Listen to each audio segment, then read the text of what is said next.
Qeveria dhe biznesi i Katarit kanë treguar interes të lartë për turizmin në Shqipëri. Kryeministri takoi në Katar dhe drejtuesit e Fondit të Katarit dhe u intervistua nga gazeta e njohur e rajonit Galf Tajm. Sot u zyrtarizua privatizimi i OSSH-së nga kompania çeke me vlerë 102 milion euro. Qeveria Shqiptare dhe Banka Botërore flasin për një vendim strategjik. Ministria e Energjitikës thotë se për 2009 çmimi i energjisë nuk do të ndryshojë. Gjermania dhe Shtetet e Bashkuara të Amerikës janë shokuar nga dy ngjarje të përgjithshme ku mbeten të vrarë 28 persona. Autorët janë dy të rinj, 17 dhe 27 vjeç. Njëri u vra nga policia dhe tjetri u vetvra. Qeveria planifikon të rikthejë shërbimin publik për ndërtimet shumëkatëshe të ngritura para apo pas vitit 1990. Bëhet fjalë për administratorët e cilët do të paguhen me kontribut të përbashkët. Obligimi i asaj që cilësohet si skandali Pango ka çuar në uljen e xhiros së fitimeve të seksit në kryeqytet. Sipas gazetës Koha Jon, njerëz të njohur të politikës, biznesit, medias apo sportit janë të trembur nga përgjimi i jetës private. Me mbrëma të nderuar zonja dhe zotrinj, ju uroj mirëseardhje në edicionin qendror të lajmeve në televizionin kombëtar. Pas mbështetjes për gazifikatorin e Fierit, tashmë biznesi, por edhe qeveria e Katarit kanë shprehur interes për investime në turizmin shqiptar. Kryeministri i Vendit Berisha, siç ja kemi bërë me dije, është duke zhvilluar një vizitë zyrtare në vendin arab, ku sot është takuar me drejtues të Fondit të Katarit, por ka dhënë një intervistë edhe për gazetën e njohur të rajonit Galf Tajm. Ndjekim Mena Dezaimin na sjell detajet. Vizita në Katar e Kryeministrit Sali Berisha ka hedhur bazat e një tjetër investimi të rëndësishëm që synon përfshirjen e kompanive të këtij vendi. Berisha ju referuar i gazifikuesit të Fierit, për të cilin siç tha emiri dhe kryeministri i Katarit treguan interes të veçantë. Katari shquan për burimet e pasura të naftës dhe gazit natyror që përdoren kryesisht për eksport. Ky projekt prej rreth 2.5 miliard euro është një nga projektet më gjigande të rajonit dhe më gjerë. Unë me këtë rast të ftova qeverinë e Katarit që mbi bazën e interesit komercial të marrë pjesë në këtë projekt, sikundër ju kërkova që të garantojnë furnizimin me gaz të këtij projektit madh në rast se direkt nuk përfshihen. Por interesi i investitorëve të Katarit, vend që për nga standardet e jetesës krahasohet me Europën perëndimore, është edhe turizmi. Një nga qëllimet kryesore të mia ishte këtu inkurajimi i biznesit të këtij vendi për të investuar në Shqipëri. Dihet që kompanitë Katarit kanë blerë dhe po operojnë ose do të fillojnë së shpejti ndërtimin e resorteve të mëdha turistike në brigjet e Shqipërisë. Vizita në Katar, kryeministrit i ka shërbyer po aq të marrë garancitë e këtij vendi për të njohur pavarësinë e Kosovës. Autoritetet zyrtare e kanë garantuar kryetarin e qeverisë shqiptare se njohja është vetëm çështje kohe. Kryeministri konfirmoi se i ka dërguar një letër kryeministrit Thaçi në të cilën parashtron qëndrimin e favorshëm të Katarit ndaj Kosovës, kështu që çështja e njohjes së pavarësisë Kosovës nga ky shtet është një çështje kohe, jo e gjatë. Në ditën e dytë të qëndrimit në Katar, Kryeministri Berisha zhvilloi një vizitë në Fondacionin e Katarit. Në takimin me bordin drejtues, kryeministri nënvizoi arritjet në fushën e arsimit dhe prioritetin që i ka dhënë qeveria zhvillimit të arsimit në Shqipëri.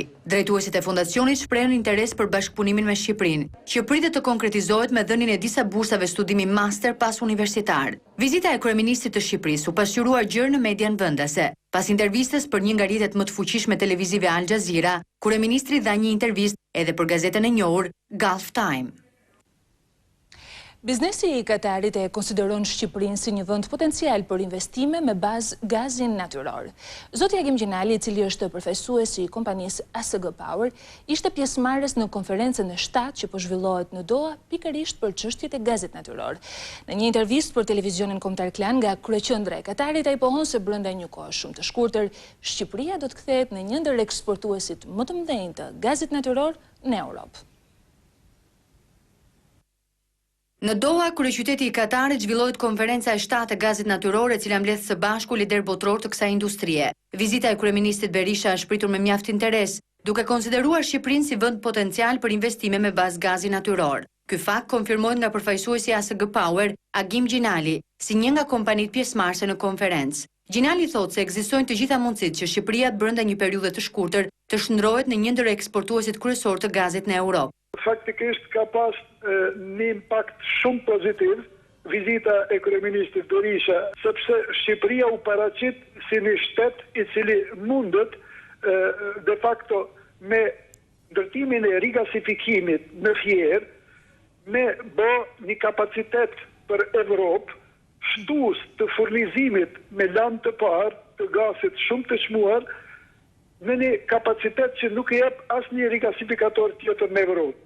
Fakti se në Shqipëri do të bëhet rigasifikimi i gazit të lëngshëm, do të thotë se Shqipëria bëhet prodhues edhe fornitor i Evropës me diku rreth 5% të kapaciteteve që Evropa ka me pas nevojë për gaz deri në vitin 2020. Por kompanitë në Katar kanë shprehur interes edhe në shumë fusha të tjera, siç është dhe turizmi. Aty është bisedu edhe për investime të mëdha nga ana e kompanive tjera si Qatar Investment Agency për shembull, e cila është në fushën e turizmit edhe në zhvillimin e zonave bregdetare. Katari është në gjendje edhe me importu ujë faktikisht nga Shqipëria. Kompania Qatar Petroleum është organizatore kryesore e kësaj konference. Përfaqësuesit e saj patën mundësinë të shprehin direkt Kryeministrit Berisha interesin e tyre për të qenë pjesë e projektit të rigasifikimit në Fierë. Takimi u zhvillua në Ministrinë e Energjitikës, ku së bashku me Ministrin Alatia u fol mbi mundësinë e bashkëpunimit në fushën e energjisë. Sot u zyrtarizua privatizimi i operatorit të sistemit të shpërndarjes te kompania çeke Qeveria Shqiptare, por edhe Banka Botërore ka vlerësuar shitjen prej 102 milionë eurosh si një vendim të rëndësishëm strategjik, i cili në mënyrë të drejtë ndikoi më së pari në përmirësimin e performancës së endit në fjalë. Qeveria Shqiptare ka nënshkruar kontratën për privatizimin e operatorit të sistemit të shpërndarjes së energjisë me kompaninë çeke. Për 102 milionë euro, kompania çeke bën të vetat 76% të aksioneve të OSSH-së, duke marrë përsipër rritjen e performancës së kësaj ndërmarrjeje. Kemi zgjedhur një investitor që jo vetëm ka garancitë financiare për të kryer investimet e nevojshme për përmirësimin e cilësisë së shërbimeve në furnizimin me energji elektrike, por mendoj se ka dhe eksperiencën dhe motivimin e duhur dhe marrja e një çmimi që të kalon ndjeshëm vlerën e aseteve të kompanisë në mesin e një krize të madhe financiare mbarbotrore, është gjithashtu një tregues i rëndësishëm i suksesit të transaksionit. Banka Botërore ka vlerësuar procesin e privatizimit. Kjo marrëveshje është më e rëndësishme jo vetëm për procesin kompleks, por edhe për çështjet e përfshira. Shqiptarëve në terma me afatmesëm do të ofrohet energji pa ndërprerje dhe duke shmangur pa drejtësinë që një pjesë paguajnë dhe të tjerët jo. Humbjet duhet të ulen dhe të ardhurat të rriten. Kjo është sfida më e madhe. Përfaqësues të kompanisë çeke me një eksperiencë në mjaft vende të Europës juglindore, thanë se ende disa pika të kontratës janë duke u negociuar.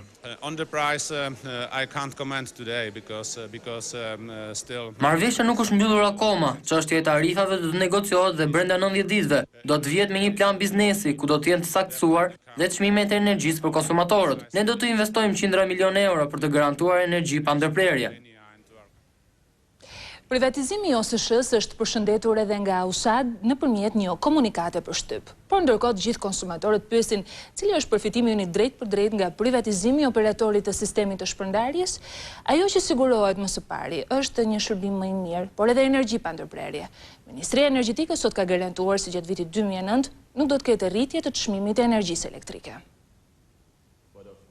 Procesi i privatizimit të operatorit të sistemit të shpërndarjes është konsideruar nga korporata financiare ndërkombëtare si mjaft transparente e konform praktikave më të mira europiane. IFC, pjesë e grupit të Bankës Botërore, ka këshilluar qeverinë shqiptare për këtë privatizim. Drejtori i IFC-s për Europën Jugore dhe Azinë Qendrore, në një komunikim me mediat pas nënshkrimit të kontratës, u shpreh i kënaqur nga rezultatet e privatizimit. Ai foli edhe për përfitimet që do të kenë konsumatorët nga shitja e kësaj kompanie. Qytetarët shqiptar do të përfitojnë shërbime më të mira dhe garantim të furnizimit me energji. Privatizimi i OSSH-së është rezultati i përpjekjeve këshillimore për të siguruar një proces të drejtë, të hapur dhe transparent, duke u mbështetur edhe në bashkëpunimin e mëparshëm konstruktiv që kemi patur me qeverinë shqiptare. Realizimi i kontratës me ÇEZ është një tregues shumë i rëndësishëm për zhvillimin ekonomik dhe shoqëror të vendit, si dhe rritjen e mirëqenies së shqiptarëve. Këshilltar të ministrit Ruli thanë se çmimi i energjisë nuk do të ndryshojë gjatë 2009-s. Shifrat janë ato çfarë janë thënë përpara, çfarë kanë qenë përcaktuar në ofertë dhe janë të ruajtura. Është negociuar shepër që agreement apo kontrata shitjes së aksioneve dhe deklarata rregullatore. Duke pas parasysh ofertën që ka bërë Qezi. Parametrat teknik që është shumë e rëndësishëm për humbjet teknike, jo teknike, reduktimi i tyre, rritja e arktimeve janë gjithashtu të përcaktuar dhe nuk ndryshon më vonë. Kompania Qes është bërë pronare 76% të aksioneve të OSSH-së, pasi rezultoi si oferta më e mirë në tenderin e hapur ndërkombëtar tetorin e vitit të kaluar.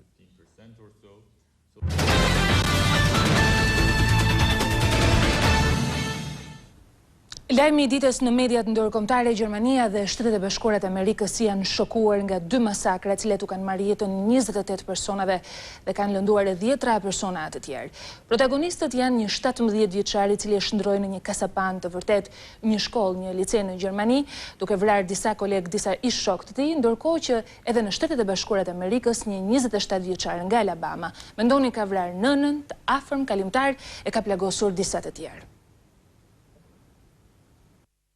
Një mërkurë e përgjakshme që ka lënë pas 28 viktima, kjo sotmja për Gjermaninë dhe Shtetet e Bashkuara të Amerikës, 2 vende të tronditura nga akte çmendurie që kanë për protagonist 2 të rinj. Në orën 9:30 të mëngjesit, Tim Krechtmer, 17 vjeç i armatosur dhe i veshur me rroba ushtarake të zeza, u fut në 3 klasa të liceu teknik Albertville Realschule në qytetin Winnenden të Gjermanisë dhe pa folur asnjë fjalë vrau pa mëshirë 12 nxënës të moshës 11 deri në 17 vjeç, 3 mësues dhe la të plagosur disa të tjerë. Pas kasapanës, duke u larguar nga shkolla, 17 vjeçari qelloi për vdekje dhe një kalimtar e mori peng një shofer. Vrasësi ish nxënës së gjimnazit u fut në një qendër tregtare dhe thirrjes së policisë për t'u dorëzuar u përgjigj me të shtëna. Në shkëmbimin e zjarrit mbetën të vrarë 2 kalimtar dhe u plagosën disa policë. Kur nuk i kishte mbetur më asnjë mundësi për të kapur adoleshentin, forcat speciale të policisë e eliminuan duke e çuar në 17 numrin e viktimave në këtë ngjarje tronditëse. Nga bastisja në shtëpinë e Krechtmer u gjet një arsenal prej 18 armësh. Policia ende nuk ka gjetur arsye në kësaj kasapane, në një kohë që qeveria Merkel është shprehur e shokuar. Në një konferencë për shtyp, kancelare gjermane shprehu ngushëllimet për familjet e viktimave duke shtuar se dita e sotme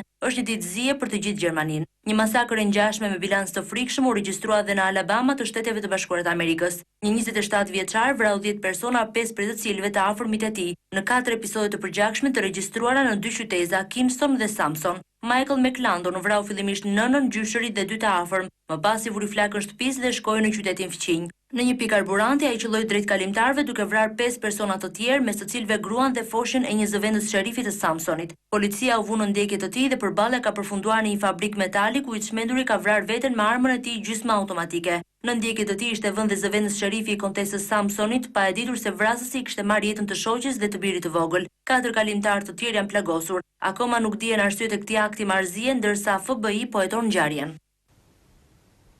Ishim këto detajet e masakrave që e kanë shënjuar 11 marsin me plot 28 të vdekur dhe 10 persona të tjerë të plagosur, ndërkohë që vijojmë të tjera informacione nga kronika e zezë në vend. Vetëm një ditë pas vrasjes së shkëlqim xhelollarit, uniformat blu kanë mundur që të arrestojnë në flagrancë një person i cili dyshohet se është autori i ekzekutimit të viktimës. Shkëlqim Malliu është arrestuar në një banesë ku rinte i fshehur dhe dyshohet se krimi ka ardhur si pasojë e motiveve të dobta, pasi viktima dhe autori janë konfliktuar rreth 6 muaj më parë për grindjen e herpasershme të fëmijëve të tyre të mitur. Në cilësinë e provës materiale, autori të dyshuar ju gjend pas një kontrolli të imtësishëm në banesën ku fshihej një automatik me 20 fishek. Alliu është i dyshuari kryesori i efektivave blu, i cili mendohet ketë goditur me 3 plumba shtetasin xhelollari, shumë pak larg shtëpisë së tij në rrugën Babregja në kryeqytet. Ndërkohë, një ngjarje e denjë për një skenar filmi ka ndodhur paraditën e sotme në dhomat e paraburgimit në komisariatin e Kavajës. Një 30 vjeçar i ndaluar një natë më parë për kanosje ka mundur të arratiset në prani të 10 policëve të shërbimit. Edmond Tafariçi kërkoi të shkonte në tualet dhe që prej andej është ngjitur në katin e dytë, nga ku dhe është hedhur jashtë ambienteve të komisariatit. 30 vjeçari ishte shoqëruar në komisariat mbrëmjen e së martës pas një sherrri banal me një bashkëmoshatarin e tij. Shërbimi i kontrollit të brendshëm ka filluar hetimet pas dyshimeve për lidhje të mundshme të arratisurit me punonjës të komisariatit në fjalë.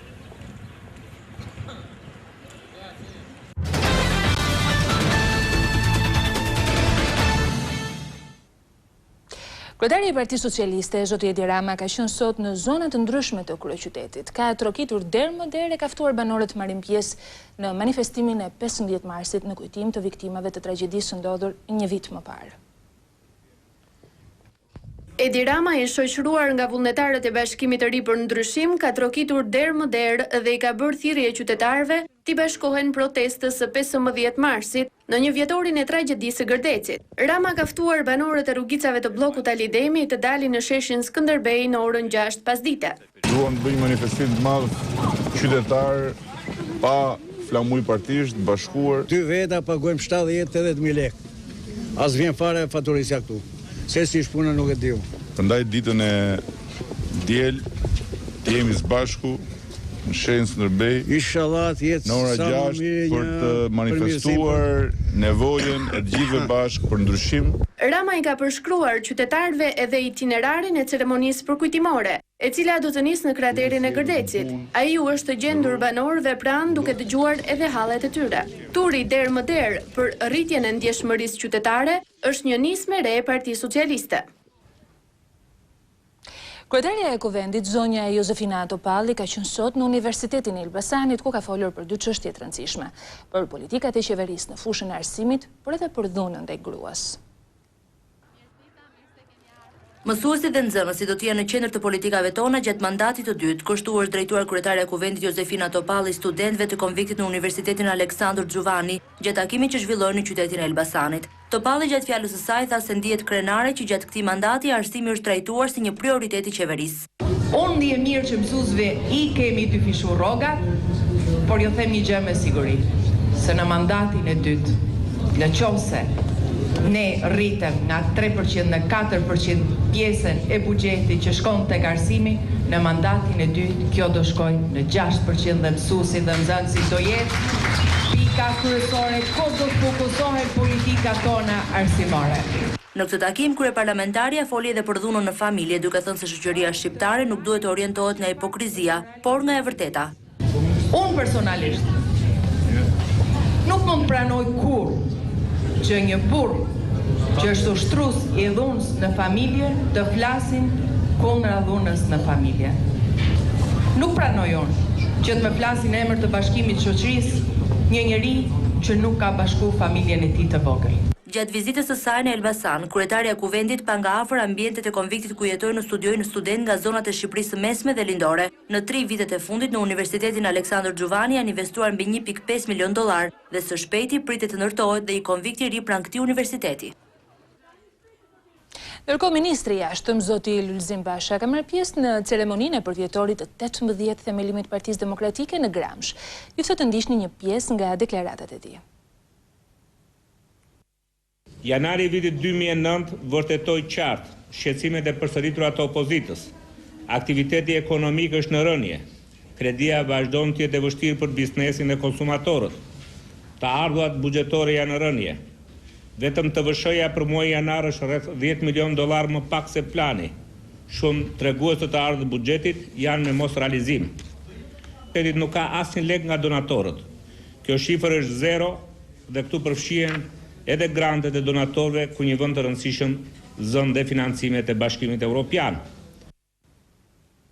Ju kërkoj ndjes të nderuar teleshikues për anoncimin e pak më parshëm, në fakt ishte ish ministri i financave, deputeti i Partisë Socialiste, zoti Mala, i cili foli për gjendjen ku ndodhet ekonomia aktualisht, duke folur për termat e krizës, për tkurrjen e aktivitetit ekonomik, por edhe vështirësinë e kreditimit të biznesit dhe të konsumatorëve.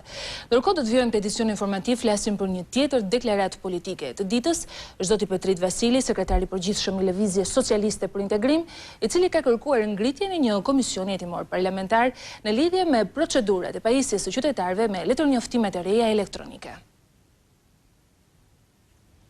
Qeveria është përgjegjësia e vetme dhe kryesore për këtë proces, si dhe fajtore për dështimin e pajisjes me kartë identiteti deri tani të qytetarëve shqiptar. Në këto kushte, Lëvizja Socialiste për Integrim kërkon ngritjen e menjëhershme të një komisioni hetimor parlamentar për të zbardhur e bërë publike gjendjen reale në të cilën ndodhet procesi i pajisjes me kartë identiteti, si dhe përgjegjësitë konkrete të mos realizimit të tij, për t'i dalë përpara një kompromitimi të rëndë të standardeve të zgjedhjeve dhe situatës politike si pasojë e tyre. Ndërsa në gjithë vendin vjen normalisht procesi ndarjes tapimeve për legalizimet e ndërtimeve pa leje, në Komisionin e Ligjeve shumica ka kaluar një projekt ligj I cili jep të drejtën aluizmit që të formalizojë dhe pronarët e rinj të këtyre ndërtimeve. Gjë e cila është kundërshtuar nga opozita që mendon se në këtë mënyrë me votimin në fjalë merren kompetencat pushtetit lokal. Komisioni I Ligjeve ka miratuar me votat e shumicës draftin që jep të drejtë aluiznit për të legalizuar ndërtimet pa leje në rastet kur zyrat e urbanistikës pranë pushtetit lokal te I kalojnë afatet për ta bërë një gjë të tillë. Opozita në qëndrimin e saj kujtoi maxhorancës se propozimi I bërë nga një grup deputetësh të djathtë jo vetëm që heq kompetencat pushtetit lokal, por sipas saj është në kundërshti dhe me vetë vendimin e gjykatës kushtetuese të dhënë pa kohë më parë. Vendimi I gjykatës kushtetuese është shumë I qartë.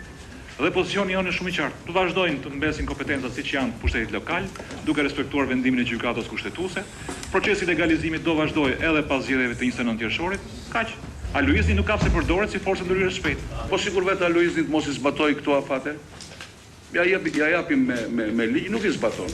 Do gjejmë një organ tjetër pastaj I themi që të heqim ty do t'i marrë dikush tjetër këto përgjegjësitë. Nuk I hiqet kompetenca. Plotson e bën ligjin e legalizime funksional. Plotson një kompetencë dhe unë po jap shembull tash. Sa herë nuk vepron pushteti lokal ka dhe ndërhyrje të tjera. Ndërkaq sipas aluiznit vendimi I kësaj gjykate nuk cënon as pak thelbin e ndryshimeve të bëra në ligjin bazë, duke shfuqizuar vetëm disa dispozita të cilat në fazën aktuale ku gjendet procesi I legalizimeve kanë rëndësi për vjushmërinë e zbatimit të tij. Qeveria Shqiptare po përpiqet që të rikthejë shërbimin publik të mirëmbajtjes për gjitha ndërtimet shumëkaqe të para apo pas vitit 1990. Bëhet fjalë më konkretisht për administratorin, I cili do të paguhet nga kontributet e përbashkëta të banorëve të pallatit dhe do të kujdeset që nga gjilpërimi, ashensori, pastrimi I shkallëve, sistemi hidraulik e deri tek parkimet.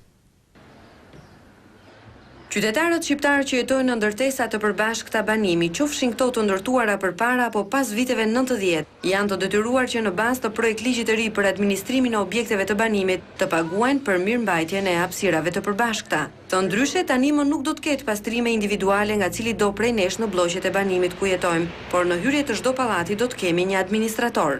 Detyra e tij do të jetë mirëmbajtja duke nisur nga gjelbërimi, pastrimi I shkallëve, sistemet elektrike apo hidraulike, ashensori, generatori në rastet kur ka, garazhet, parkimet kolektive në oborret e lagjeve, kanalizimet, oxhakët, sistemet e gazit ose të formave të tjera të ngrohjes. Standardet që do të zbatohen për administrimin e banesave I referohen standardet për mbrojtjen kundra zjarrit, sepse është një nga fenomenet të cilat mund të shkaktojë dëme dhe për këtë arsye është futur dhe ajo sigurimi I detyrueshëm për mbrojtjen kundra zjarrit, janë normat për higjienën dhe normat të tjera të cilat ne kemi parashikuar për punuar më tej me akte nënligjore. Bërja e mundur e kësaj nisme të re propozuar nga Ministria e Transporteve më parë kërkon regjistrimin e administratorëve pranë zyrave të regjistrimit të pasurive të paluajtshme, ku ndodhet dhe ndërtesa e banimit. Sa kaq tarifa e mirëmbajtjes për secilin banor ose bashkëpronar të pallatit përcaktohet bazuar në shpenzimet e administrimit dhe në kuotën e pjesëmarrjes në bashkëpronësi të pronarëve të njësive. Por si do të bëhet I mundur administrimi I pallateve të vjetra që kanë më shumë nevojë për mirëmbajtje? Në bazë të draftit, organet e qeverisjes vendore mund të mbështesin bashkëpronarët me të ardhurat të ulta me financime, ose duke vënë në dispozicion personelin teknik. E ndërsa Ministria e Transporteve pohon se hartimi I këtij drafti erdhi pas interesit të madh, për këtë formë të re shërbimi vetë qytetarët pohojnë. Deri tash nuk shfaqin nevojë që të kesh për pallate vjetra. Se s'ka, thash, nuk ka as ashensor, s'ka as pompa, s'ka se si një pallat për shembull për 5 kaçe. S'ka se si të rritë të paguish administratorin një herë. Kemi vetëm një që mbledh lekët, edhe administrator s'kemi. Për rasti konkret, unë jam I zgjidhur nga banorët, pavarësisht se nuk banoj këtu, po paguaj 1500 lekë të reja në muaj. Nuk janë dakord të gjithë dhe kështu që unë për shembull fshi ato që më takojnë mua. Ne jemi në katin e 8, paguajmë 10.000 lekë. Po të jenë katet më lartë, paguajnë më shumë. Katet më poshtë paguajnë më pak. Është mirë që të ketë një administrator. Ishte ky reagimi fillestar i banorëve për atë që konsiderohet si një projekt i rëndësishëm i qeverisë shqiptare për administrimin dhe mirëmbajtjen në shërbimin publik në pallatet shumëkatësh të para dhe pas 90-s. Ndërkohë, në bazë të një projekti pilot tashmë të mbështetur edhe nga Bashkimi Evropian e shoqatat e njësive vendore, planifikohet që shumë shpejt ushteti vendor të ketë mundësi të jap vetleje për ndërtime apo transport për të interesuarit, duke thjeshtuar në një mënyrë ose në një tjetër procedurat. Së shpejti marrja e licencave për ndërtim dhe transport do të jetë më e thjeshtë në njësinë vendore në vend. Kjo është arritur fal një projekti të Bashkimit Evropian me disa shoqata të njësive vendore, i cili ka si synim thjeshtimin e procedurave për marrjen e licencave. Fillimisht projekti është vendosur në 3 njësi vendore, një bashki, një komunë, për të zgjeruar më pas edhe në 22 njësi të tjera vendore. Qëllimi i projektit është të krijojë sa më thjeshtësim të procedurave të licencimit, të krijojë një standardizim për gjithë bashkitë dhe komunat që të kenë pak a shumë të njëjtën formë për mbajtje dhe procedura dhe të bëjë sa më transparente dhe sa më të kapshme nga të gjithë, sa më të thjeshta. Projekti 2 vjeçar i zbatuar në këto njësi vendore ka qenë shumë i suksesshëm. Sipas Albert Brojkës, drejtuesi i grupit të ekspertëve, projekti ka qenë i ndarë në 3 faza.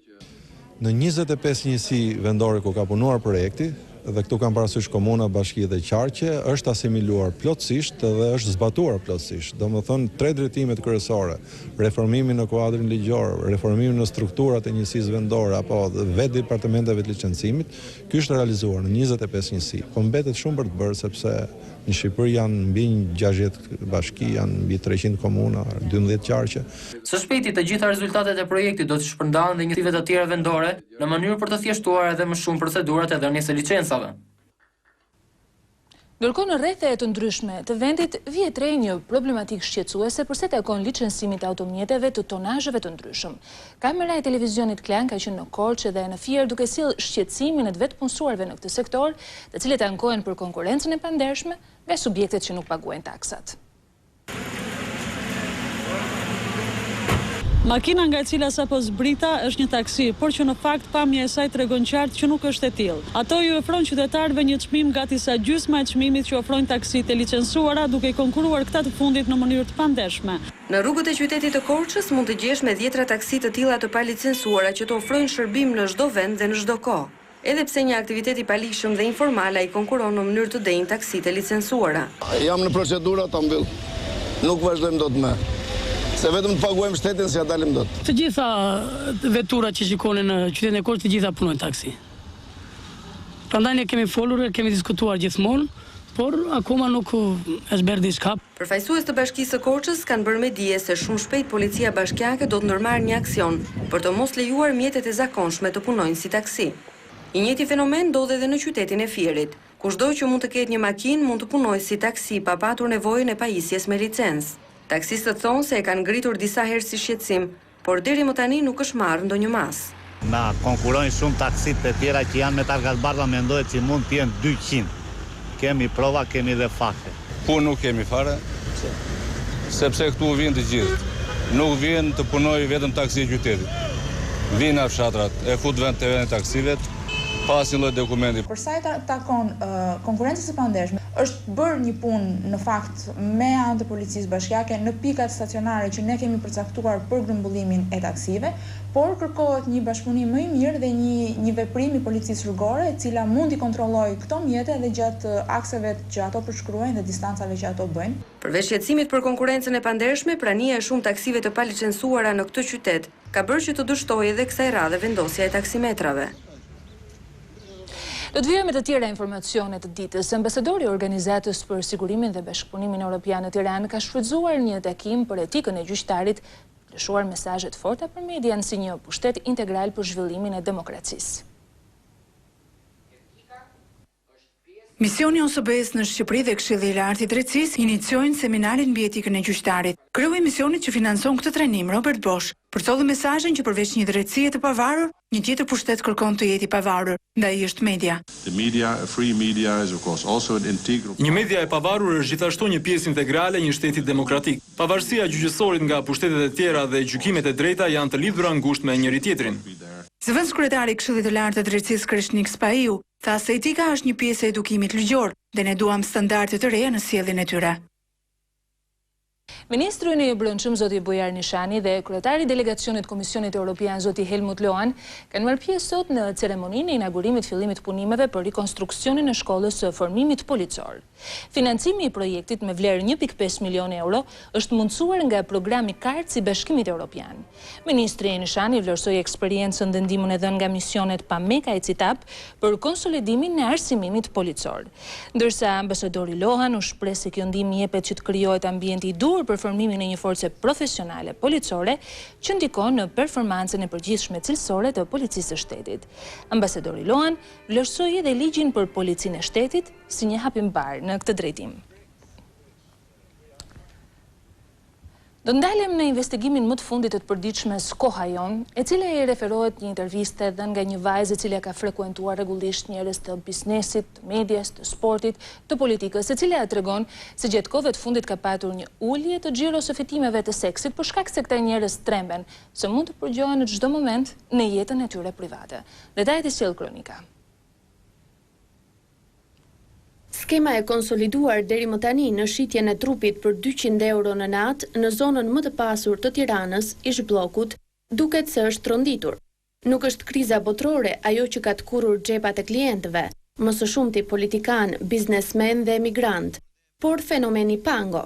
Sipas një vëzhgimi të gazetës Skohajon, pazari i seksit ka rënë ndjeshëm në kryeqytet.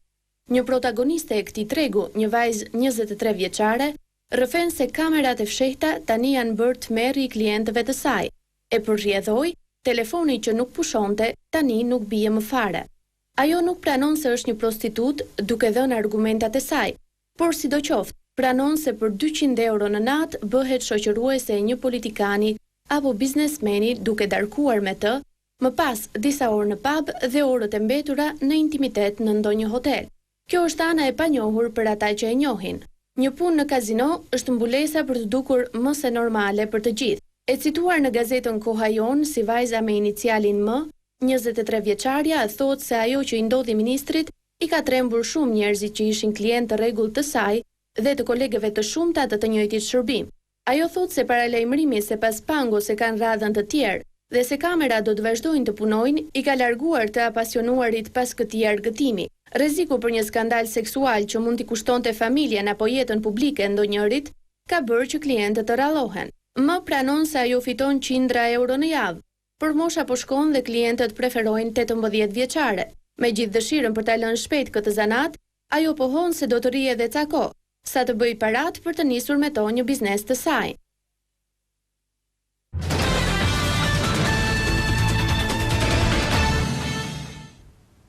Bashkia e Tiranës ka nisur rikonstruksionin në blokun numër 79 që i përket njësisë bashkiake numër 5. Bëhet fjalë për një zonë të banuar e cila kufizohet me rrugët e Unazës së Re, rrugës së Kavajës e bulevardit Bayram Curri dhe ka një sipërfaqe rreth 30 hektar që do të rikonstruktohet nga bashkia me një fond prej 324 milion lekësh. Në projekt përfshihet rehabilitimi i sistemit të kanalizimeve, ai ndriçimit dhe rrugëve kundrejt të gjithë parametrave të kërkuar. I pranishëm në inaugurimin e projektit ishte edhe kryetari i Bashkisë Edi Rama, i cili i theksoi se kjo pjesë e kryeqytetit është e gatshme të hyjë në Tiranën europiane tashmë me të gjitha standardet. Banka Botërore do t'i injektoj plot $19 milion për përmirësimin e cilësisë së shërbimit në qendrat shëndetësore në Shqipëri dhe brenda projektit përfshihet edhe blerja e një sër pajisjesh moderne shëndetësore. $19 milion do të shkojnë në favor të qendrave shëndetësore shqiptare për përmirësimin e kushteve të shërbimit në to. Me anë të një projekti të Ministrisë së Shëndetësisë në bashkëpunim me Bankën Botërore, do të bëhet e mundur blerja e disa pajisjeve mjekësore për të gjithë spitalet e vendit. Është realizuar blerja e $2 milion pajisje mjekësore për 1500 ambulanca të gjithë Shqipërisë, për 600 qendra shëndetësore të gjithë Shqipërisë, do të blihen $3.2 milion pajisje mjekësore për të gjithë spitalet e distrikteve, për të larguar ato anomali që krijohen sidomos në spitalet e rrethave, që për ndërhyrje të thjeshta apo për diagnostime të thjeshta ndërtuar të marrë rrugët për Tiranë. Mendoj që ky projekt financoi rreth $1.5 milion për blerje mamografësh. Një problem tjetër i madh që ka qenë për spitalet tona janë mbetet spitalore dhe këtu mendoj të blihen pajisjet e para që janë për mbetet spitalore me një fond për $1.5 milion që do jenë për 7 spitalet kryesore të Shqipërisë. Ky është projekti i tretë në favor të shëndetësisë shqiptare financuar nga Banka Botërore. Projekti ka nisur në fund të vitit 2007 dhe do zgjas rreth 3 vjet. Po ashtu ndihma e Bankës Botërore lidhet edhe me reformën shëndetësore në vendin tonë.